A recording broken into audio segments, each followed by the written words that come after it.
Magandang gabi guys. So nandito pala ako guys sa may Batino. Sa may RCBC guys.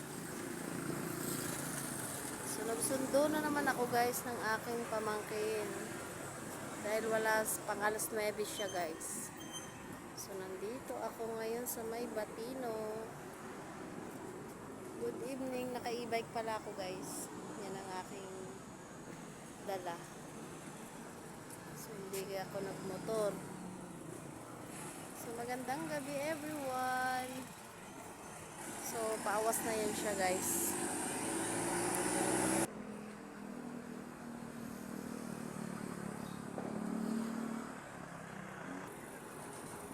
So ayan guys, paawas ng aking pamangkin at pauwi na rin kami guys. Ayan, magandang gabi po sa ating lahat.